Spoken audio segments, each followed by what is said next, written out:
Há 300 anos, essas ruas e avenidas testemunham a história. Hoje, elas acompanham a pressa e o barulho de milhares de pessoas que circulam por Fortaleza. Uma cidade que cresce a passos largos, com asfalto, tijolo, concreto.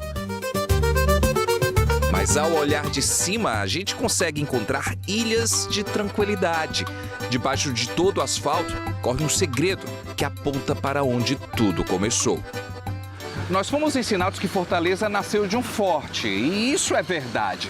Mas esse forte só foi construído por conta disso aqui, dessa riqueza.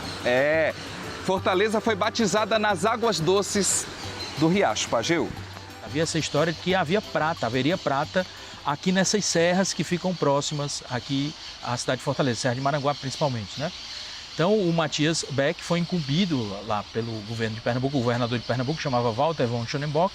Havia aqui, nessa região do Ceará, estabelecer um forte, uma colônia e tentar explorar essas minas de prata. Ele saiu de lá em março de 1649 e chegou aqui em abril de 1649. E abril, você vê, abril chuvas mil, né? O inverno aqui do Ceará é mais abundante, então esse riacho devia estar muito caudaloso. E é um riacho que tem água doce, e água doce que vai mais ou menos até o ápice. Então ele viu esse riacho, achou interessante a coluna, essa colina que havia aqui, né, está num ponto mais alto de defesa, e resolveu estabelecer-se aqui. Ele aportou ali no Porto Mucuripe, fundiu ali, depois foi fazer o reconhecimento e viu. Trouxe algumas coisas dos fortes abandonados que estavam lá na Barra do Ceará e fundou aqui um forte paliçado, ou seja, de madeira e tal, que chamou de Forte Schonenbock, em homenagem ao governador Walter von Schonenbock. Este é o primeiro mapa da nossa cidade. Olha como Fortaleza nasceu simples, com jeitinho de vila, no entorno do forte, limitada pelo Pajeú.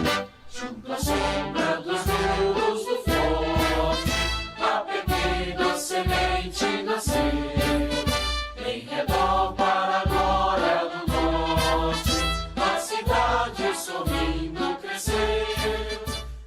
Esse marco deu origem ao topônimo da nossa cidade, Fortaleza.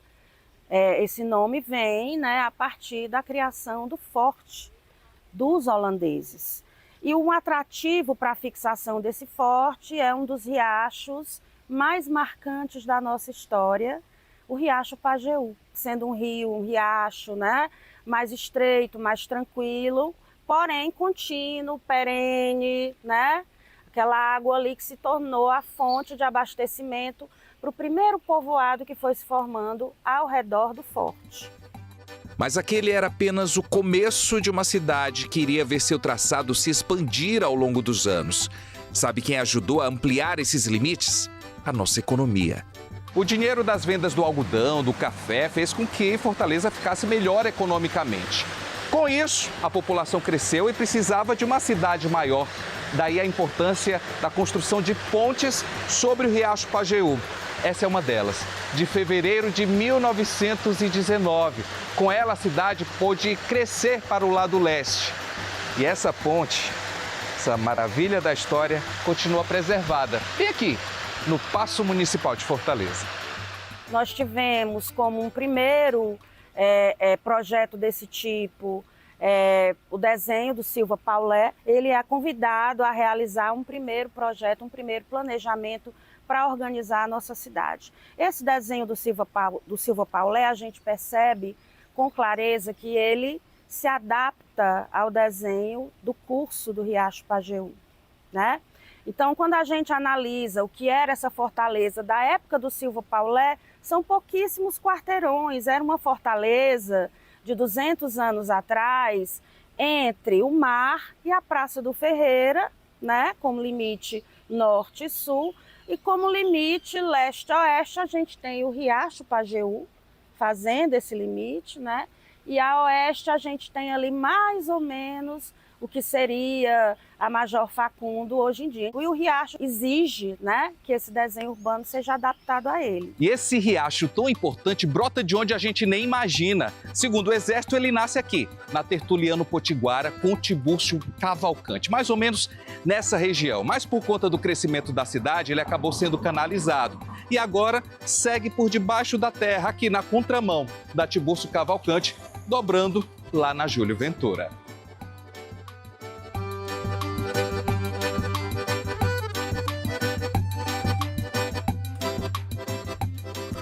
Este é o primeiro ponto que o Riacho Pajeú fica realmente visível, na Jota da Penha, a cerca de 50 metros da Heráclito Graça. Nesse ponto, ele dá como se fosse um respiro e aí volta a mergulhar para debaixo das construções.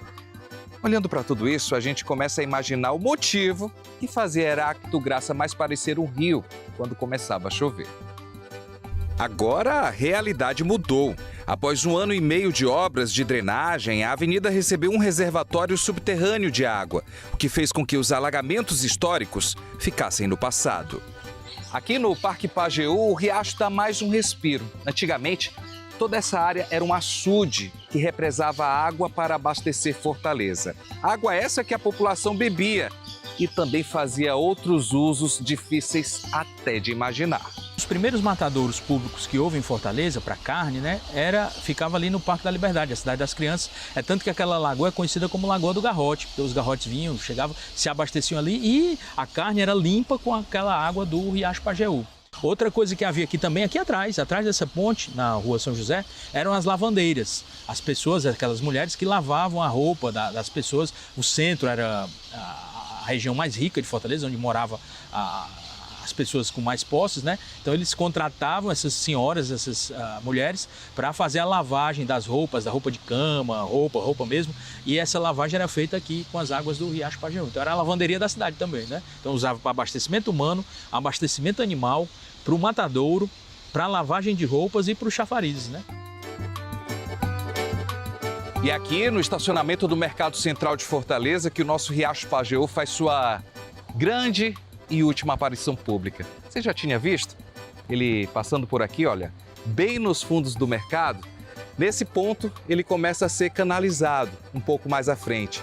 Passa por baixo da Alberto Nepomuceno até chegar ao mar. Entender a origem de Fortaleza é perceber que a cidade não nasceu do acaso, mas de um projeto. Um forte para proteger e um riacho para sustentar. Na reportagem de amanhã, a gente te mostra muitos detalhes escondidos pelas ruas do centro, de uma época em que Fortaleza fazia questão de ter um charme de Paris.